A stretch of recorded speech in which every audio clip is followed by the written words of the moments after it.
इस कार्यक्रम के पुण्यार्चक हैं श्री कंवर लाल जी, महावीर प्रसाद जी पाटनी, आर के ग्रुप, मदनगंज, किशनगढ़, राजस्थान।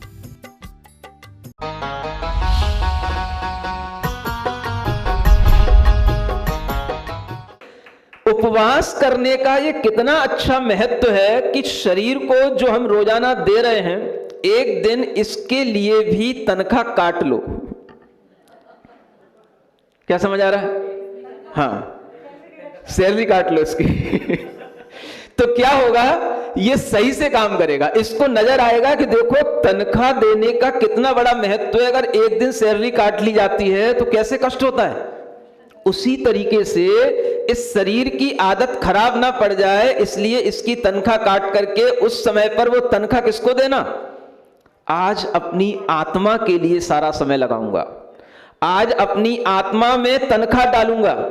अब आज जो है इस शरीर को तनख्वाह ना दे करके आत्मा के लिए जो चीजें हैं, उन चीजों में आत्मा की उन्नति के लिए, आत्मा में कर्म की निर्जरा करने के लिए, आत्मा के ज्ञान ध्यान की वृद्धि करने के लिए ये उपवास किए जाते हैं। समझ आ रहा है? तो इसलिए भगवान की भक्ति भी अगर आपकी बढ़ेगी, एक तो खा पी करके भक्ति करना, और एक खाली पेट करना, और एक उपवास के साथ करना। क्या समझ आ रहा है?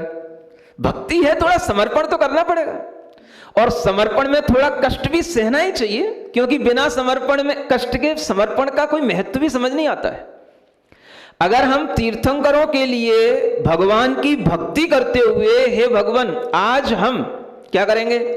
उपवास करेंगे, व्रत भी करेंगे और भक्ति भी करेंगे, और आज हम शरीर के लिए कुछ नहीं देंगे, क्योंकि आपने जैसे अपनी आत्मा को आबाद बनाया है, अपनी आत्मा में अनंत ज्ञान उत्पन्न किया है, जैसे आपने तपस्या की है, मैं भी आपकी भक्ति में थोड़ा सा करके तो देखूं कि कैसा लगता है। सुन रहे हो? ये भाव जब आएगा तो आदमी के अंदर जो तीर्थंकरों के प्रति श्रद्धा है, जो उसके अंदर तीर्थंकर भगवान के द्वारा दिए गए उपदेशों के प्रति आस्था है, वो बढ़ेगी। धर्म की श्रद्धा बढ़ाने के लिए भी हमें इस तरह के व्रत उपवास करने पड़ते हैं। भगवान महावीर के प्रति आपको श्रद्धा बढ़ानी है, कैसे बढ़ाओगे? कम से कम आपको महीने में एक दिन तो याद आए, 2 दिन तो याद आए। क्या याद आए? कि भगवान वर्धमान की पूजा करना है। बाकी तो सब आपको स्वार्थ से याद आता है। अगर आपसे कह देंगे विघ्न विनायक पार्श्वनाथ भगवान की पूजा करना है, तो आप महीने में भगवान पार्श्वनाथ के पास तो चले जाओगे। महावीर भगवान सीधे साधे हैं, उनसे कुछ नहीं होता। मुनसुपुरनाथ भगवान की कह देंगे तो उनकी पूजा कर लोगे। आप कहोगे महावीर भगवान की पूजा से क्या मिलता है? क्या मिलता है? कुछ नहीं मिलता। कोई चमत्कार नहीं होते महावीर भगवान की पूजा से। ये महावीर जी का नाम, चमत्कार जी का नाम, कहीं कुछ नहीं सुना तुमने? है? कुछ नहीं होता। चंदना के लिए कुछ नहीं हुआ था। फिर भगवान महावीर स्वामी की पूजा से अगर आपको सब कुछ लाभ मिलता है, तो आपके अंदर ये भाव आना चाहिए कि जो तीर्थ के नायक हैं, इस समय पर जो पंचम काल में जिनका तीर्थ चल रहा है, हमें उनकी भक्ति विशेष रूप से करने का भाव करना चाहिए। यूं नहीं कह रहा कि आपको और की भक्ति नहीं करना चाहिए, लेकिन उनकी भक्ति में भी हमारे अंदर कमी नहीं आना चाहिए। सबकी भक्ति करो। आप जैसे आदिनाथ भगवान की, पार्श्वनाथ भगवान की भक्ति करते हैं, वैसे ही महावीर भगवान की भी भक्ति करो, और वह भक्ति करने का भाव आपका समय समय पर बना रहे, चार्ज होता रहे। इसलिए ये व्रत उपवास इत्यादि किए जाते हैं। तो बहुत से लोग कर चुके हैं। यहाँ दिल्ली के श्रावक बैठे हैं, समझ आ रहा? ये देखो जेंट्स फिर भी हाथ उठाते हैं, समझ आ रहा है? ऐसे लोग जो बहुत सारे कर चुके हैं, बहुत सारे कर रहे हैं, कई लोगों के चल रहे हैं, जो लोग पीछे पीछे आ चुके हैं, समझ आ रहा है ना? दिल्ली से, मेरठ से जो पीछे पीछे आ रहे हैं, वो सब ऐसे ही करते हुए आ रहे हैं। अब तुम मुजफ्फरनगर वाले भी पीछे पीछे चलोगे कि नहीं चलोगे? साथ साथ चलोगे? देखते हैं कहां तक चलोगे। सफर में कौन कहां तक साथ देता है। अगर आपको भी चलना है तो कुछ ना कुछ लेकर के चलना पड़ेगा। समझ आ रहा है? अगर व्रत उपवास करते रहोगे तो आपको भगवान की भी याद आती रहेगी, थोड़ी हमारी भी याद आ जाएगी। समझ आ रहा है? इसलिए बहुत से लोग देखो, दिल्ली वाले ये उपवास करने के दिन या पर्वों के दिन इसलिए यहां चले जाते हैं, दिल्ली मेरठ वाले, कि इन्हें पता है चलो वहां चलेंगे, पूजा भी हो जाएगी, उपवास भी हो जाएगा और भगवान का भी दर्शन होगा, महाराज का भी दर्शन होगा, सब कुछ लाभ मिलेगा। समझ आ रहा है? यहां पर भी बहुत से लोग ले चुके हैं। समझ आ रहा है? ये भैया बैठा है ना, देख लो, हाँ, ये भी व्रत ले चुका है, ये भी व्रत उपवास करता है। अब जब ये कर सकता है तब आप सोच लो कितने लोग कर सकते हैं। समझ आ रहा है? ये अपने मन में भाव बनाओ। अब मैं आपको बता रहा हूं कि ये जैन धर्म कितना वैज्ञानिक है। देखो, सामायिक के माध्यम से हमारी मेंटलिटी स्ट्रांग बनती है, हमारी मेंटलिटी पॉजिटिव होती है, और जब हम मेंटल रूप से पॉजिटिव हमेशा रहेंगे तो हमारे हर काम अच्छे चलेंगे, हमारे विचार अच्छे आएंगे, हमारे निर्णय अच्छे होंगे, और उसके माध्यम से हमारे लिए जो काम करने में आएगा वो सब काम अच्छा होएगा। समझ आ रहा है? ये बहुत बड़ा वैज्ञानिक तथ्य है। प्रोषद उपवास रखा गया, ये उपवास पर्व के दिनों में करने के लिए कहा गया। आप कभी भी अपनी सुविधा अनुसार करें, कोई बात नहीं, लेकिन इसका भी वैज्ञानिक महत्व है। ऐसा आर्टिकल मैंने एक बार पढ़ा था जब मैं गुरु महाराज के पास में था, संघ में था, आचार्य महाराज ने पढ़ाया था। उसमें लिखा था, वैज्ञानिकों ने यह कहा है कि जिस दिन हम फास्ट रखते हैं उस दिन हमारी बॉडी के अंदर ऐसे एंजाइम जनरेट होते हैं जो एंजाइम किसी भी टैबलेट से नहीं हो सकते, किसी भी इंजेक्शन से नहीं हो सकते, और कुछ भी खाने से नहीं हो सकते, और जो हमारी आंतों के लिए बहुत अच्छे होते हैं। कब्ज की शिकायत, अनेक तरीके की पेट की बीमारियां, उन सबको दूर करने के लिए वो एंजाइम काम में आते हैं। ऐसे वो एंजाइम केवल उपवास और उपवास के दिन ही निकलते हैं, शरीर से अपने आप रिलीज होते हैं। क्या सुन रहे हो? 2016 में जापान का जो वैज्ञानिक है उसको नोबेल प्राइज मिला। बता रहा हूं समझ में आ रहा है?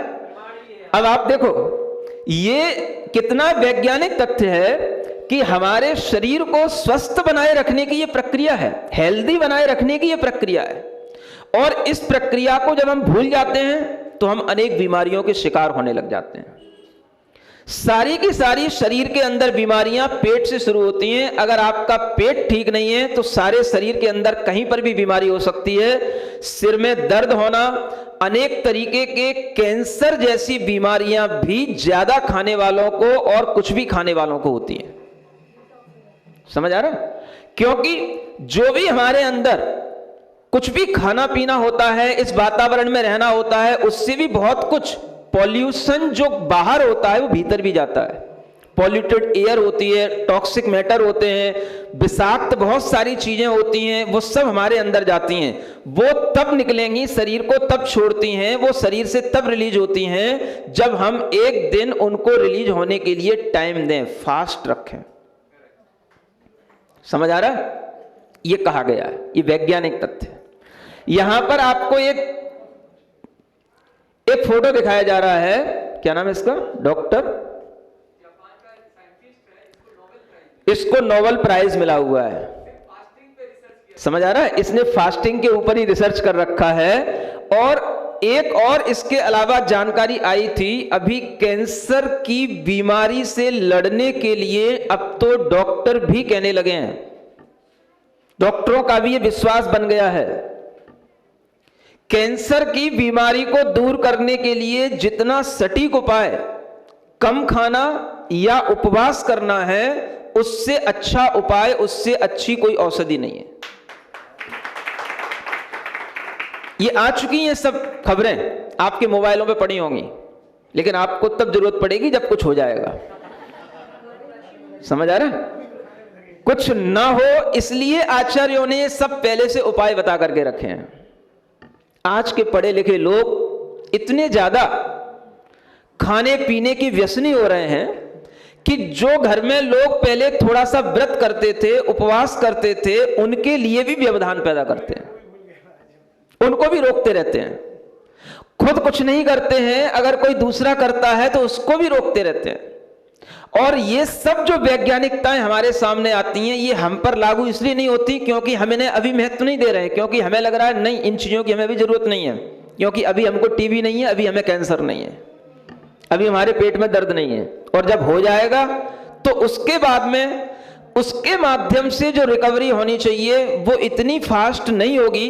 अगर वही चीज आप पहले से ही करते रहें तो वो बीमारी क्यों हो। इस बात को अगर हम ध्यान में रखें तो इन उपवास, सामायिक, ये शिक्षा व्रत, ये हमारे जीवन की शिक्षा बन जानी चाहिए। ये हमारे जीवन की ऐसी शिक्षा होनी चाहिए कि इसके माध्यम से ही हमें अपना जीवन चलाने का भाव करना चाहिए। ये कितना अच्छा शिक्षा व्रत है।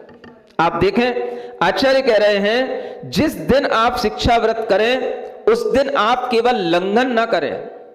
लंघन का मतलब होता है, अगर आपके मन में ये रहेगा 24 घंटे तक हम उपवास करेंगे, हमारे लिए कुछ भी खाने पीने को नहीं मिलेगा तो मन कैसे लगेगा, सिर दर्द होएगा, क्या करेंगे।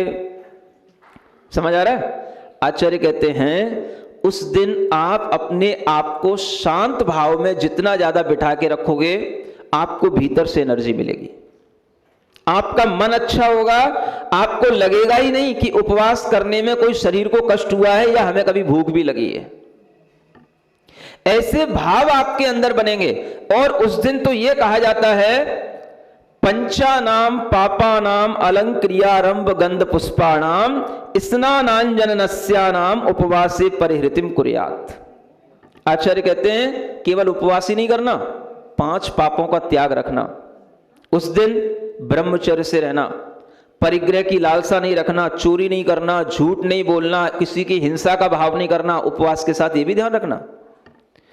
उसके साथ साथ अपने शरीर को सजाना नहीं, एक दिन अलंकार से रहित होना, आभूषण नहीं पहनना, किसी भी तरीके के आरंभ नहीं करना। जो भी हमें खेती किसानी के या कोई बहुत सारे हमें कोई तरह तरह के व्यापार के आरंभ करने पड़ते वो नहीं करना। और उस दिन अगर आपसे बने तो जो स्नान आप बहुत ज्यादा तेल फुलेल लगा करके बढ़िया बढ़िया लक्स और सिंथॉल लगा करके करते वो स्नान नहीं करना। समझ आ रहा है। कई लोग आंखों में अंजन लगाते हैं, नाक में भी नस लगाते हैं, सूंघने वाली चीजें होती है बहुत सारी, उनका भी उपयोग नहीं करना। तब आपका उपवास पूर्ण उपवास कहलाएगा। शरीर को एक दिन कुछ नहीं देना, इंद्रियों को एक दिन कुछ नहीं देना, फिर भी अपने अंदर ये महसूस करना मैं हूं। मैं कौन हूं? मैं शरीर नहीं हूं, मैं चैतन्यमय, ज्ञानमय, अनंत सुखमय आत्मा हूं।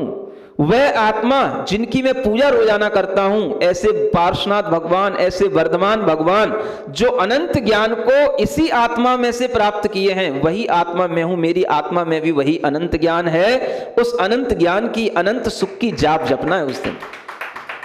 अनंत ज्ञान संपन्नो हम, अनंत सुख संपन्नो हम, चिदानंद रूपो हम, सो हम अरहम। अरहम माने शुद्ध भगवान, सिद्ध भगवान। अरहम माने मैं शुद्ध आत्मा, ये अरहम का मतलब है। तो ये सारा का सारा विज्ञान इसके अंदर चल रहा है। जब आप उपवास करें तो आपके अंदर ये भाव आने चाहिए। इसलिए आचार्य कहते हैं जो व्रती हैं वो इस तरीके का उपवास कर सकते हैं, और जो व्रती नहीं है वो अपना सामान्य से काम भी करते रहें, वो अपना उपवास भी कर लें, और समय निकाल करके वह सामायिक जाप इत्यादि कर लें। और अगर उतना भी ना निकले तो कम से कम वर्धमान स्तोत्र का विधान करके सुबह सुबह भगवान की पूजा करके और एक जाप करके आप उस दिन अपने व्रत को रख सकते हैं। उससे भी आपके अंदर भगवान की भक्ति का भाव बना रहेगा, कर्म की निर्जरा होगी, और आपको उपवास के माध्यम से बहुत ज्यादा ज्ञान ध्यान में आपका मन लगेगा। समझ में आ रहा है। सब जगह तो लोगों ने ले रखे हैं व्रत।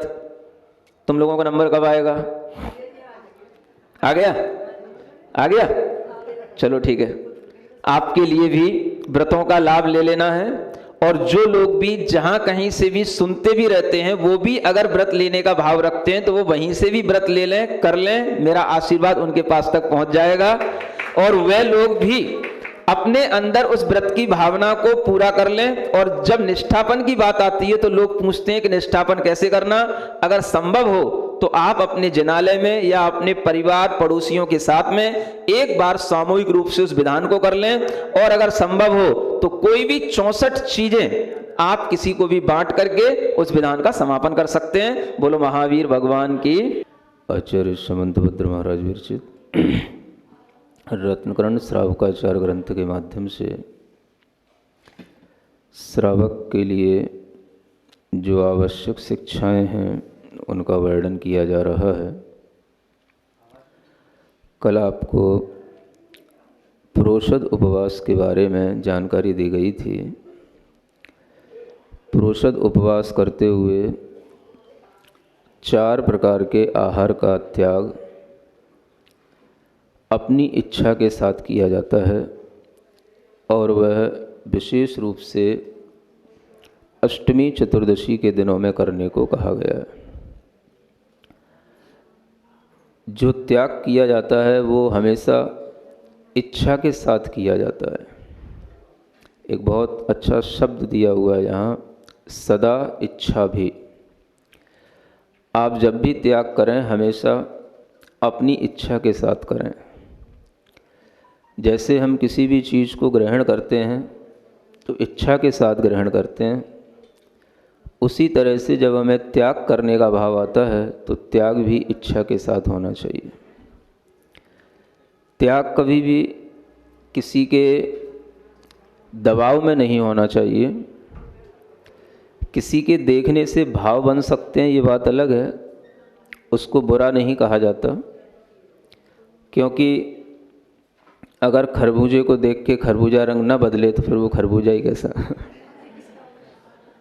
इसलिए अगर इस तरह के माहौल को देख करके जहाँ पर लोग एक साथ बहुत सारे लोग धन वैभव को भी छोड़ करके धर्म के मार्ग पर लग रहे हों, धर्म भावना से नित्य 8 दिन तक भगवान की नंदीश्वर देव के जिनालयों की पूजा कर रहे हों, और उन देवों को देख कर के भी जिस तरह से बहुत से देवता लोग अपने आप भगवान की पूजा में मन लगाने लग जाते हैं, ऐसे ही मनुष्यों को देख कर के भी बहुत से मनुष्यों में भाव आ जाते हैं कि हम भी भगवान के निकट बैठें, हम भी मंडल पर भगवान के अर्घ चढ़ाएं, हम भी भगवान की आराधना करें, और आना भी चाहिए। तो देखा सीखी कभी कभी जो धर्म किया जाता है वो बुरा नहीं होता है। अगर देख करके भाग नहीं मिलेंगे, भाव नहीं बनेंगे, और देख करके अगर हम सीखेंगे नहीं तो फिर किससे सीखेंगे। इसलिए देख करके सीखने का नाम भी देखा सीखी कहलाता है। क्या कहलाता है? ऐसे ही बोलते हो ना, समझ में आ रही है ना भाषा मेरी? देख करके जो सीख लेते हैं वो गलत नहीं होते हैं, समझदार होते हैं। और देख करके ही सीखा जाता है। अगर कुछ चीज़ देखने को ही नहीं मिलेगी तो सीखेंगे कैसे? तो जो भी लोग ये सोचते हैं कि आप देखा सीखी धर्म करते हो वो धर्म नहीं होता है, उनका ये सोचना भी गलत होता है। धर्म हमेशा देख करके किया जाता है, ये बात अलग है। कभी कभी हमें जिन्हें देखना चाहिए वो डायरेक्ट नहीं दिखाई देते हैं, बीच में कुछ दूसरे लोग आकर के ऐसे मिल जाते हैं जिनको देख करके हम उनको देखने लग जाते हैं। समझ में आ रहा है? कभी कभी भगवान के उत्सवों का, अष्टानिक आदि पर्वों के इस माहौल को देख कर के भी लोगों के अंदर पूजा के भाव बनते हैं, भगवान की आराधना करने के भाव बनते हैं। तो ये इसीलिए कहा गया है कि आप सामूहिक रूप से पूजन किया करें, सामूहिक रूप से भगवान की आराधना किया करें, क्योंकि सामूहिक रूप में व्यक्ति अपनी बहुत सारी हिचक छोड़ करके भगवान की पूजा करने में तैयार हो जाता है। अलग अलग कोई भी व्यक्ति बैठा होता है तो उसे अलग अलग अपना मन बनाने में समय लगता है, और जब वह सोचता है कि मैं अलग से भगवान की पूजा पूरी रोपूंगा, कैसे करूंगा, मैं करना भी नहीं जानता, कर भी पाऊंगा कि नहीं कर पाऊंगा, और जब उसे दिखाई देता है कि भाई इतने सारे लोग खड़े हैं, अपन भी खड़े खड़े स्वाहा स्वाहा तो करते ही रहूँगा, तो उसके लिए पूजा का मन अपने आप बन जाता है। इसलिए इस तरह के जो कार्यक्रम मंदिरों में रखे जाते हैं ये बहुत ही अच्छी परंपरा है, और ये बहुत ही धर्म की प्रभावना के लिए इस तरह के कार्यक्रम होते रहने चाहिए। इसीलिए इन पर्वों का आयोजन होता है कि जो लोग थोड़ा सा दूर हो जाते हैं भगवान की पूजा आराधना करने में, वह इन पर्वों के माध्यम से फिर से इकट्ठे हो जाएं, मिल जाएं और सभी एक साथ धर्म की आराधना करें, तो उसके वाइब्रेशन भी बहुत अच्छे होते हैं। जब हम अकेले पूजा करते हैं तो उसकी भावना, उसका प्रभाव अलग होता है, और जब हम बहुत सारे लोग, समाज के लोग मिलकर के बैठते हैं, एक साथ पूजा करते हैं, तो उसके प्रभाव अलग होते हैं। तो यह अपने आप में जिस तरह से उत्तम कार्य है, उसी तरह से आचार्य कहते हैं जब भी कभी आपके लिए कोई भी धर्म आराधना करने का भाव आए, आप अपनी इच्छा से करें। इच्छा आपकी दूसरे को देख करके बन जाए, कोई बुरी बात नहीं है, लेकिन बननी चाहिए अपनी इच्छा। ऐसा नहीं लगना चाहिए कि आपने केवल दूसरे के दबाव में आकर के कर लिया, दूसरे के प्रभाव में आकर के कर लिया तो कोई दिक्कत नहीं है। क्या सुने? दो चीजें है ना, एक तो दूसरे के दबाव में आकर के करना और एक दूसरे के प्रभाव में आकर के करना। तो जब हम दूसरे के प्रभाव में आकर के कर लेते हैं तो हमारे अंदर भी धर्म का प्रभाव आने लग जाता है। कभी कभी अगर हम दबाव में आकर के करते हैं तो उसमें हमारी इच्छा नहीं बनती, और जब इच्छा नहीं बनेगी तो फिर हमारे भीतर जो लाभ हमें मिलना चाहिए वो नहीं होगा। इसलिए कभी भी जब भी किसी भी बेटा से, बेटी से उसकी मम्मी कहे, पापा कहे, समझ आ रहा है, पहली बार तो बेटे बेटियों की इच्छा नहीं ही बनती है, क्योंकि उनके मन में हमेशा वही भाव रहता है, नहीं नहीं नहीं। पहली बार तो हमेशा नकारात्मक भाव ही आता है, समझ आ रहा है। जैसे आप लोग मुनि महाराज के हाथ में कुछ भी रखते हो तो सबसे पहली बार वो नहीं नहीं लेकिन बाद में जब आप कहते रहते हो तो थोड़ा धीरे धीरे मन बन जाता है। उसी तरीके से बेटे बेटियों का मन भी बन जाता है। जब कोई कहता है तो उससे भी मन बन जाता है, और कहने से भी ज्यादा जब कुछ दिखता है तो उससे मन बन जाता है। आप कहते लाख रहो और दिखे कुछ ना तो भी मन नहीं बनता।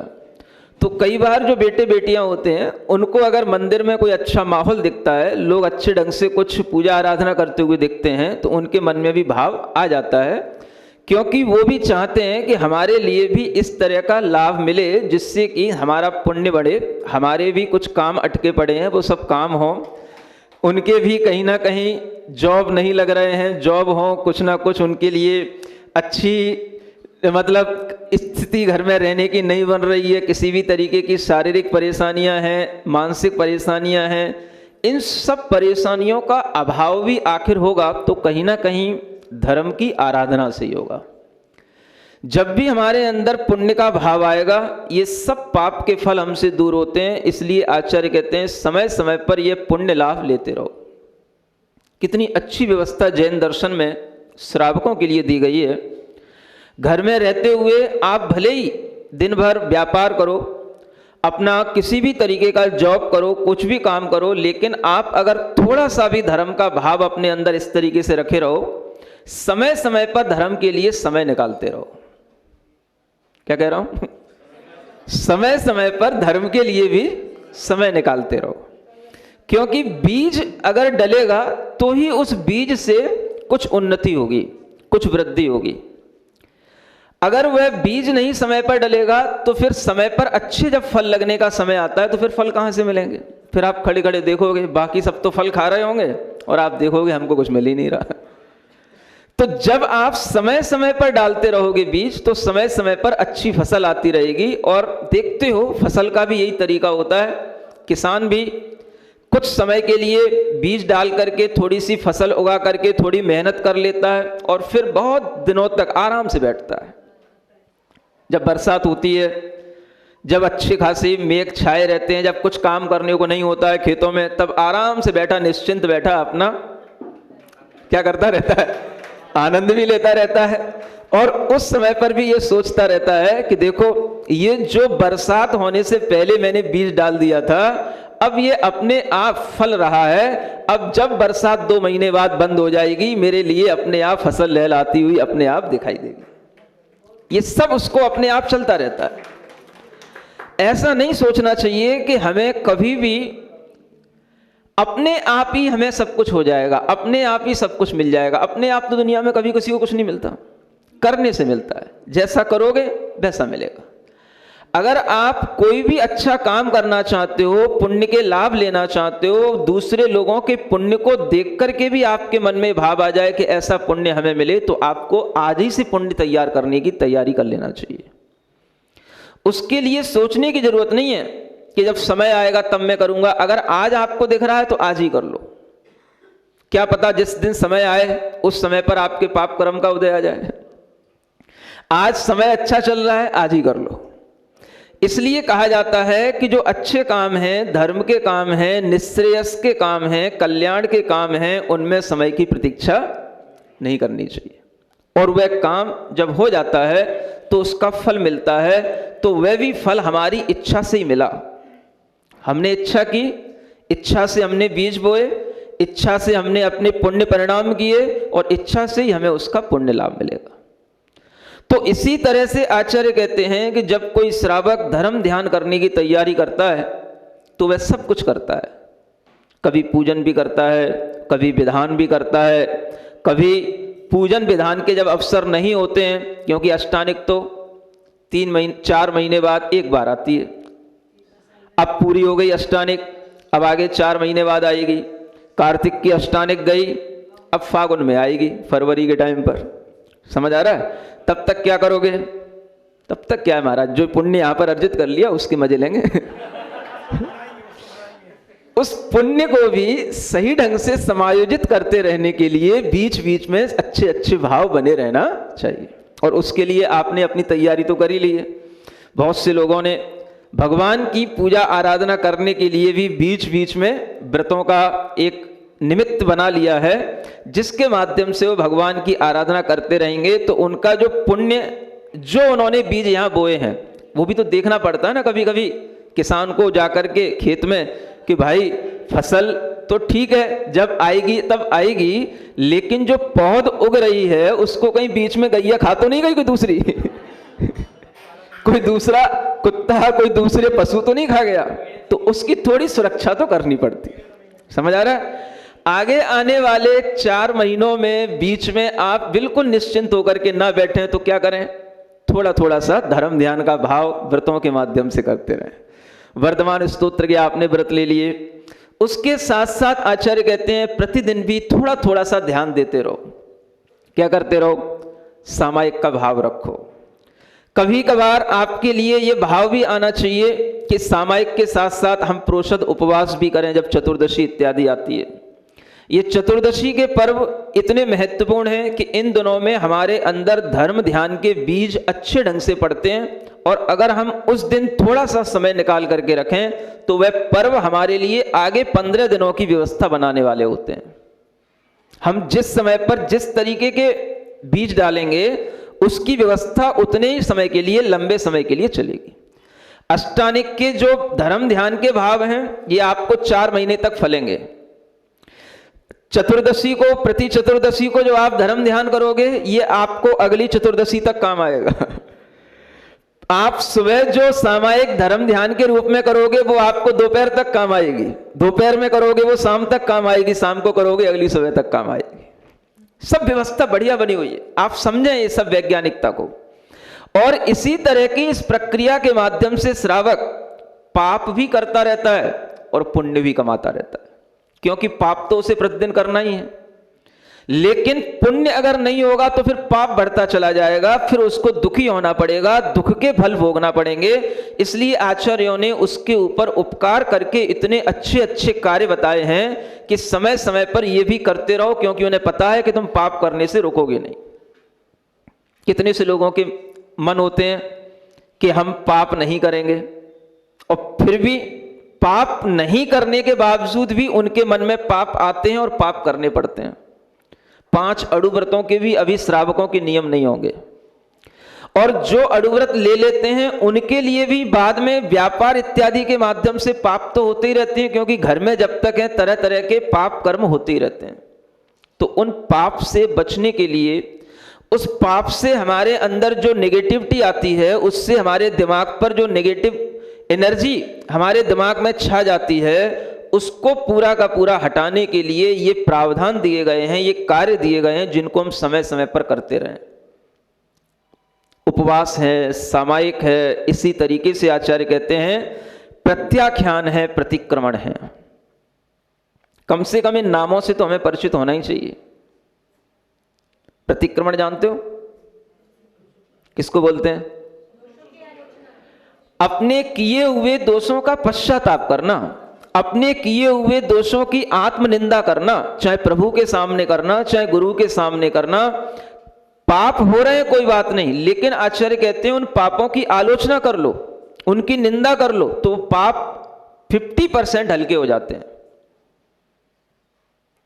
केवल आपको अपनी आत्मनिंदा करनी है, हे भगवान मुझसे पाप कब छूटेंगे, नहीं चाहता हूं फिर भी होते हैं, कैसा मैं इस संसार के जंजाल में फंसा हुआ हूं, ये पाप से मुक्ति मिलती नहीं है, देखते देखते भी पाप होता है, सोचते सोचते भी हो जाता है। धन्य है भगवान जो आपने अपनी इस आत्मा को संसार से मुक्त कर लिया। ये जब आत्मनिंदा के भाव आते हैं तो इसी का नाम कहलाता है प्रतिक्रमण। सुन रहे हो?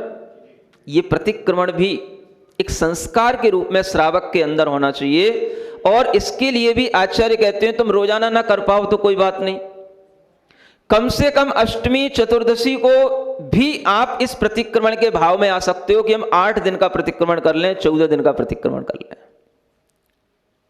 मुनि महाराज तो सुबह भी करते हैं, दोपहर में भी करते हैं, शाम को भी करते हैं, अष्टमी को भी करते हैं, चतुर्दशी को भी करते हैं। अष्टानिक की 4 मास पूरे हो जाते हैं, चातुर्मासिक भी होता है, दीपावली का वार्षिक भी होता है, करते ही रहते हैं। ये तो नहीं कहो कि महाराज आपको काम ही क्या है इसलिए करते रहो। लेकिन आपको भी ये देखना है कि जिनका सब पापों का त्याग है वो इतना प्रतिक्रमण करते हैं कि उन्हें 1.5 घंटे 2-2 घंटे प्रतिक्रमण करने में लगते हैं। तो आप ये सोचो कि जब हम इतना पाप कर रहे हैं तो हमें कम से कम अष्टमी चतुर्दशी को प्रतिक्रमण करने का भी मन होना चाहिए। ये सब अच्छे अच्छे हमें पुण्य के बीज बोने के अच्छे अच्छे काम दिए गए। सामायिक कर लो, ये तो रोजाना चल रहा है, रूटीन चल रहा है। कभी कभार 15 दिन में 20 दिन में एक बार उपवास कर लो, ये कभी कभार का हो गया। अष्टमी चतुर्दशी को पर्व का समय आए, एकदम आपको याद आ जाए हम क्या कर सकते हैं, कुछ नहीं कर सकते, चलो प्रतिक्रमण ही कर ले रहे हैं। उपवास नहीं होता, कोई विशेष रूप से कोई व्रत नहीं होता, चलो कुछ नहीं तो क्या कर सकते हैं, प्रतिक्रमण कर लो। श्रावकों के लिए भी एक अच्छा प्रतिक्रमण की विधि बनी हुई है। अभी तक आचार्यों ने जो विधि बनाई है वो उन श्रावकों के लिए बनाई जो 2 प्रतिमाधारी हैं, व्रती हैं, उनके लिए श्रावक की प्रतिक्रमण की विधि पूर्वाचार्यों के द्वारा बनी हुई है। मुनि महाराज के लिए प्रतिक्रमण की विधि पूर्वाचार्यों के द्वारा बनी हुई है, लेकिन सामान्य श्रावकों के लिए प्रतिक्रमण की कोई विधि नहीं। और विधि तो वही होती है, लेकिन उस विधि में वो व्रतों का प्रतिक्रमण जिसमें हमारे दोष लगते हैं वो व्रत, तो वो व्रत सामान्य श्रावकों के जो होते हैं उसके अनुसार उन व्रतों का दोषों का निराकरण करने के लिए जो प्रतिक्रमण होना चाहिए था वो प्रतिक्रमण आज तक उपलब्ध नहीं था। सुन रहे हो? श्रावक किससे काम चलाता? आलोचना पाठ पढ़ के। यद्यपि उसमें भी बहुत कुछ आ ही जाता है, लेकिन फिर भी जैसी प्रतिक्रमण की विधि में कुछ क्रियाएं होती हैं, मुख्य रूप से कुछ स्टेप होते हैं कि पहले आपको सिद्ध भक्ति करना है, फिर प्रतिक्रमण भक्ति करना है, फिर वीर भगवान की भक्ति करना है, फिर 24 तीर्थंकर भगवान की भक्ति करना है, और फिर अंत में समाधि भक्ति करके प्रतिक्रमण की पूर्ति करना है। जो प्रतिक्रमण किया जाता है वो हमेशा जो व्रत हमारे हैं उन व्रतों में लगे हुए दोषों को दूर करने के लिए किया जाता है। जब श्रावक के लिए 12 व्रत होंगे, 2 प्रतिमाएं होंगी, तो उसका प्रतिक्रमण उस संबंधी होगा। लेकिन जो श्रावक का कोई व्रत नहीं है, आप जैसे जो सामान्य श्रावक हैं, इनका भी कोई नाम है कि नहीं? कि कहोगे महाराज सब व्रतियों के ही नाम होते हैं, व्रती श्रावक कोई श्रावक माना जाता है। आप लोगों का भी कोई नाम है कि नहीं? अपना नाम भी नहीं मालूम। तीर्थंकर भगवान ने आपको एक नाम दिया है, आप भी श्रावक हो। कौन से श्रावक हो जानते हो? बोलो, कोई जानते हो तो? कौन से श्रावक बोलते हैं? कुछ नहीं मालूम, सब भोले वाले लोग हैं, जो कह दो महाराज से सब ठीक है। ये देखो कि हमारे लिए भी एक पहचान दी गई है, और आप लोगों के लिए अगर इतना सा भाव है कि हाँ हम वीतराग जिनेंद्र देव शास्त्र गुरु की भक्त हैं, हमारे लिए 5 अड़ुव्रत या तो संकल्प रूप में हैं या हम उनको निभा रहे हैं। इतना जरूर है कि हम कोई भी अच्छे बड़े व्रतों का पालन नहीं कर सकते तो कोई बात नहीं, लेकिन इतना हमारी समझ में आ रहा है कि जिनेंद्र भगवान का जो धर्म है, ये मार्ग है, ये बड़ा शुद्ध है और इस मार्ग पर हमें चलने में पूरी श्रद्धा है। अगर आप इतना भी भगवान का पक्ष रखते हो तो भी आपके लिए एक पहचान मिल सकती है। सुन रहे हो? पक्ष समझते हो? पक्ष किसका? पक्ष माने किसकी पार्टी में हो? आपकी भाषा में बोलूं, किसकी पार्टी में हो? किसको बिलोंग कर रहे हो? किस पे वोट देते हो? ये तो बताओ। अगर वोट डालने को दिया जाए, आपको एक तरफ लिख दिया जाए जिनेंद्र भगवान का, क्या बोल दूं? पक्ष। समझ आ रहा है? और एक तरफ दूसरे तमाम देवी देवता रख दिए जाएं, तो आप किस पे वोट डालने जाओगे? तो बताओ। इतना ही पूछ रहा हूं, झूठ नहीं बोल रहा? भगवान के मंदिर में बैठे हो? पक्का?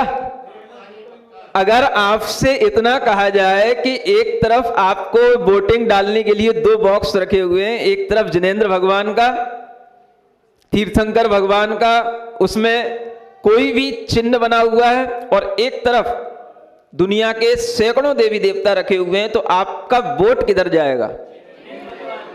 आप किस पार्टी के हो ये बताना है बस आपको। इसी का नाम है पक्ष। समझ आ रहा है? जो सत्ता में होता है वो पक्ष कहलाता है, जो सत्ता का विरोध करता है वो विपक्ष कहलाता है। बस 2 चीजें होती दुनिया में। नहीं समझ आ रहा है? जो सत्ता में बैठा है वो पक्ष का है, और जो सत्ता के विपरीत चल रहा है या सत्ता में नहीं है वो उसका हमेशा विपक्ष बन जाता है। चाहे वो उसका पक्ष ले रहा हो या ना ले रहा हो, उसका विपक्ष कहलाएगा। समझ आ रहा है? तो आप कहां बैठे हो अभी? किसके शासन काल में बैठे हो? किनकी सत्ता में जी रहे हो? वीर वंश की सत्ता में जी रहे हो। किसके वंशज हो? वीर के वंशज हो। भगवान महावीर स्वामी के शासन काल में जी रहे हो, तो तुम्हारा वोट कहां जाना चाहिए? अभी सब नहीं बोल रहे हैं, सब बहुत ढीठ लोग हैं। सबके मन में अगर एक जैसा भाव आ जाए तो आपकी एक पहचान, तीर्थंकरों ने ही आपके लिए एक नाम दिया है। आपको कहा जाएगा, क्या कहा जाएगा? पाक्षिक श्रावक का आपको टाइटल दिया जाएगा।